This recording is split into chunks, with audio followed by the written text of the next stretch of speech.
Hello there, everyone. How are you today? Super excited about joining you today with this lovely new collaborative series. Yes, I'm literally on a roll, folks. I'm just getting all my lovely besties, and we're just going to collab you out for the rest of the year. Anyway, if this is your first time joining me, my name is Patricia Hayes. I'm an executive advisor and career empowerment coach and authentic networking strategist. But here today, I am the trainee, and I am with my dear friend, Brienne Hennessy, who is going to tell you all about herself. And we have been chit-chatting and come up with a new series. This is going to be a 4-part series that's called Embracing Your Voice and Unleashing Your Power Within. And we're going to be talking about your literal physical voice, but also your internal voice, and taking a deeper look and seeing how that affects us and how we communicate and show up in our daily lives, personally and professionally. Brienne, how are you today? I am so delightful because I'm here and this is coming to life, and I'm just so grateful. I'm super excited. I'm super excited. So a little bit about me. I'm a lawyer by training. Save all the lawyer jokes. I've heard them all. But I have spent a ton of time working in the legislative arena as a lobbyist and doing a lot of things that required me to speak a lot. I did a lot of speech writing. I've literally been writing and doing public speaking since I was 14 years old. Do not try to figure out how old I am. And but the thing we're going to be talking about here about voice care and how you actually care for your voice, not just how you use it as far as putting forth the words. It's not something I really learned anything about in all those years, right? And so that's what we're going to be talking about here on this first session, which is the hidden prep tool that every public speaker uses, but forgets about. And I'm leading with the answer there, but Brienne, pop in there and tell us a little bit more about you before we get started. Absolutely. Thanks, Patricia. So I am Brienne Hennessy. My pronouns are she, her, and hers. And my background is as a speech and voice pathologist. I spent nearly 14 years in voice clinics across the country, rehabilitating injured voices from all walks of life and all kinds of professions, from, a state of difficulty communicating and even having sound, all the way back to being able to keep doing their job and keep doing the activities that they love. And throughout that time, I started to really see some gaps in the process. And a big gap for me stood out when people would often say, well, I didn't think about this before, kind of like you alluded to, Patricia. Like, sure, I talk every day, but I don't know. It didn't occur to me that this could change in such a way that I'm sitting in a clinic now hoping that my voice will return to its normal function. And often when that started to show up, it really just required, more education. There's just this gap in preventative knowledge and proactive care that people can easily take. But like we kind of said, it's not often thought about, or it's taken for granted. Because how many of us wake up in the morning and they're like, my voice will be there until it's not. Yeah. And in that moment, it can feel frustrating. Of course, it's inconvenient. It can feel worrisome. And then it can really devolve into disrupting quality of life and your livelihood. So I'm really grateful that in the process of seeing, that gap and wanting to do something more about it, I was introduced to this idea of building a business and becoming an entrepreneur. And for me, that was a big mental shift of way of thinking. And I'm just really delighted that now I can focus on making sure that people are preventatively aware, because how many of us want to spend, any of our time, money, insurance dollars in healthcare settings if we don't have to? We have better things to do with our lives. So yes, I'm just grateful that this is out there. And so now with my business, Your Vocal Vitality, I focus primarily on executives, coaches, public speakers, educators, those who use their voice to do their job. Your voice is an asset. It's meant to rise above the rest. And when you care for it like an athlete cares for their sport, you will succeed in having longevity, clarity, ease, and reliability with an instrument that is so unique to you that it's worthy of care. And I think that's why we're here. Oh, yes, absolutely. Do y'all see why I love this woman? I mean, so I told her before we got started, I get to be the trainee and the guinea pig, and you're going to hear all of my stories of, responding to Brienne and her little tricks on getting you to talk when you don't want to talk. We'll talk about that as well. So you're going to, these are going to be stories that are not made up or whatever. Like, these are my stories. Mm-hmm. This is our dynamic, y'all. This is us. This is us. I mean, just before we started, literally, I was just doing my little calm down routine. And she's like, that's a lovely little sound you need to do again in order to get your voice ready. I mean, there's no getting away from it. Okay. So just imagine if she's officially your coach. Oh my gosh, it's so true. I do turn it off. People have asked me, they'll hear what I do and they'll go, so are you always listening to voices? And truly, I'm not. I promise I can turn it off. And at the same time, when it doesn't sound right, and I'd be like, and my friend. Tell me more. Let's do a few things together. Yeah, I'll tell you about the messenger messages another time in the next episode, I believe, because you're going to get to hear all of my stories. Okay. So today, when we're talking about that hidden prep tool, our voice, and that if you're a public speaker, you clearly use, but you don't think about, you're thinking always about writing the speech, right? I mean, I've been speech writing since I was 14. I made that reference. I end up being a speech writer, even though that's never my official title ever, but I have written speeches for not just for myself, but for elected officials, for, heads of university systems, all the things. I'm like, it has become a part of me. And as I stated, during that time, it's always on making sure the words get on the paper correctly, that they're in the right order, maybe a little bit about the cadence, depending on who I was writing for, and assuming their voice, right, in order to make sure the words come across correctly. Yes. But never did we talk about what they need to do in order to care for their voice, to make sure that they can be effective. You see it all the time. People have their bottle of water, which definitely is a helper, right? Yeah. Speaking, so that you're not having to keep clearing your voice or whatever, but not really getting to the meat of it. And, one of the things we say is you might have the best copywriter on the block, but if you deliver those words in your speech and it's flat, it's monotone, it doesn't have any oomph to it, then what are you really doing? And tell me, let's talk a little bit more about that, Brienne. Absolutely. So you referenced, you're writing for the voice of that person. So yes, there's figurative voice, right? Our message and how that's coming across. But the physical instrument of our voice has so much to do with that. That intonation and pitch and volume are all integral components to this. And also, when a speaker is not engaging to you, and more often than not, it's not because of what they're saying, it's because of how they're saying it. Yes.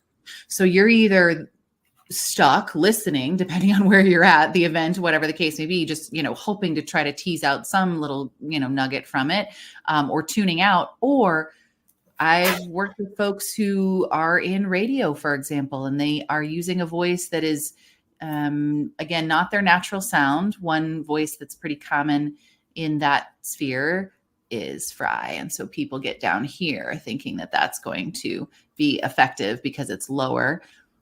People turn them off. They've straight up told me, I will turn someone off if I hear that. Now, I recognize these are preferences and biases. We can get into that. But when it comes to what you are capable of in your intonation and having the tone match what you want to say, not just reading words for the sake of reading words, it's going to change the game. Yes. It's going to change the game. Yeah.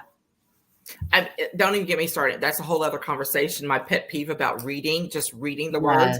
I mean, again, I was trained as a public speaker. I literally did the whole extemporaneous speaking thing. So you give me a note card and 3 points and I'll make up whatever. Yeah.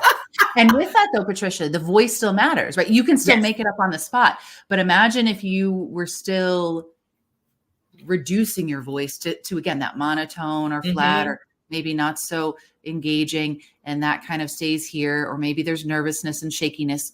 Those are elements that can absolutely be enhanced and match who you are. Your voice, intonation, and tone and use is going to be very different than somebody else's. And thank goodness. That's what we want to showcase, because the other thing I find is that people can find their natural voice, and I help guide them to that, but without sounding put on. So what I mean by that is somebody will come to me, and they'll be like, but I don't want to sound fill in the blank. I don't want to sound over the top. I don't want to sound like I'm Minnie Mouse up here. Or often, until they recognize it, women will try to make their voices lower to sound more authoritative, like their male counterparts, especially in male-dominated spaces. But none of those things are you. So we're not here to box it into what's dynamic and everybody's up and going and we're talking with passion. No, that's not real. So that's the big myth I think that people think of when they're preparing for their speeches. The voice can actually be a vehicle to engage the audience, not to repel them with something that doesn't even match who you are. I want to go back to a word that you just said, because it's so important. It's a vehicle, which means it's moving and taking you somewhere. Yes. Right. Yeah. And you want to help, you want to move with not just your words, but using your voice to help move people to where you want them to be. Whether you're in the classroom, whether you're in the courtroom, whether you're speaking to a crowd, there's a point, there's a goal that you're trying to achieve. And the words and your voice have to, flow together and work together to make that happen. Absolutely. And I think one of the things, and we were actually chatting about this the other day, even something, again, a myth in this idea of I have to project my voice because I'm speaking on stage. Whether or not they're using a microphone, that's a whole nother topic. But honestly, yes, you can learn to safely project, because we go back to the health and safety of not overdoing it to the actual instrument. But also, you don't want to just project a wall of sound at people and expect that to be engaging either. So there are ways to be in that vehicle movement and play. I always talk about playing with your voice. And that is something that I think when you embrace that, it gives you so much more freedom for what you can do and how you're saying it. Yes. And so for anyone who thinks, it's not because Brienne was being funny when she just said that, but I know the conversation. I called her, or I messaged her when I was watching the NFL draft with my husband, and these people who would get on stage and start screaming into the mic as opposed to letting the mic do the work for them and them just doing it. I was just like, oh my God, we need connections so that we can get folks trained up on mic usage. And she was like, oh no, what's going on? I was just like, no, this is bad. And, it's that thing though, but that's that piece of training that, that very few people really engage in. I know I've been caught off guard, when you're you're someplace where the mic works very well and having to pull back and knowing that I need to adjust because my message may get lost, because they're just going to hear this piercing sound in their ear because of something I don't have any control over, right? That part I don't have any control over, but I can do what I can do to pull back. Or worst case scenario, when the mic goes out and now you have to adjust and project in a whole other way. And what does that do? Because I've had those moments where I'm speaking without a mic and probably overdoing it, because next thing I know, there's a give in my voice and I'm like, oh, exactly. So exactly. This is where having some real sound advice and part of it just being aware so that you can adjust accordingly. Yes. And always use the tools that you can at your disposal externally. But this is where this really leads into this idea of when the voice is about to give or crack or feels weaker, or you are to that point of straining to be able to accomplish this speech, event, talk, that is a signal that you want to be able to honor. But you can also prevent that much more effectively if you've done some conditioning, i.e., warming up your voice, preparing your voice, the same way you're going to be practicing your speech. And no, I'm sorry, practicing your speech and reading aloud is not the same as warming up your voice. It's not a thing. Okay, dig a little bit into that. Yeah. Because there's that point about saying, how you say it matters more than what you say. Yes. So think of this as a related component. People will say to me, well, I warmed up my voice because I've been talking all day. Mm-mm. If you're speaking in a way that's ultimately not effective, efficient, using the mechanism in its best way possible, you're talking in the same system that you started with. Whereas the voice warm-ups, preparing yourself, conditioning yourself, puts you in that optimal space, and then you can speak from there. So this is similar but related. So yes, the words you're saying will have more oomph and juiciness because your voice is brighter, it's richer sounding usually, it can project easier, it can inflect easier, but just talking doesn't warm it up because most of the time you're already speaking in a way that is not as optimal. For example, if I just stayed in kind of a lower pitch, kind of tighter voice here, many of you can probably hear the difference. It's not so extreme that it's not tolerable to listen to, but it's also not my most natural voice. If I lived here and this was my MO, this is where I'm like, well, I've talked all day here. Isn't my voice warmed up? It's not going to feel good because I can already start to feel it pressurize here in the throat. The sound is very condensed to me. So do you see what kind of cycle that puts you in? If you're like, well, I warmed up because I spoke, that's not the same as going, and putting your voice in its place of optimal performance first. No athlete's going to be like, I'm limping a little bit today, but I'm going to run anyway. No, you want to make sure that you first warm up that leg, that ankle, whatever it may be, and get it to its best place, then go do the activity. And so, because I'm all, I'm a singer, been singing since, in the choirs and all that since I was little. And so there are those things where you're like, oh, okay. And people automatically just assume voice care only applies to singers, right? And I know that when I haven't been, if I've been talking, but I haven't been singing, and then all of a sudden I try to go be a part of something and sing, like that voice gives so quick, it's not even funny. Right. That's a great example. But we don't think about that applying to us in our speaking and public speaking in the same way. Correct. And we use that speaking voice 100-fold times more than any singing, even car singing, shower singing, whoever you might be. Professional singers speak more than they sing, Yes. And they're paid to do that every night. Well, let's not hope every night. That's a whole nother overuse thing. Right. So that's where I get, really encouraged by professional speakers and public speakers who are open to looking at this as part of their well-being and their prep. Because on the flip side, I've had people in my DMs 24 hours before their event saying, Brienne, my voice is going. It's weaker. I'm losing my voice.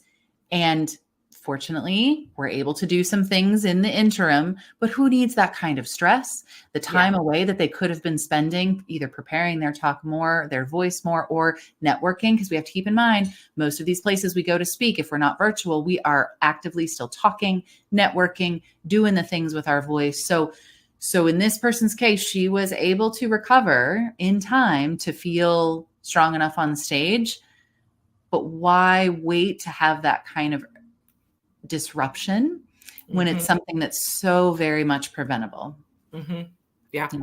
I mean, I just really love, because where we started about this being, the hidden tool, but we use it every day. Yep. Sure every do. Day. All day. Sure do. And what I think is so fascinating too is because most people don't necessarily think of their voice when they start to become aware of it, sometimes you can swing too far to the other side and start to be critical of your own voice.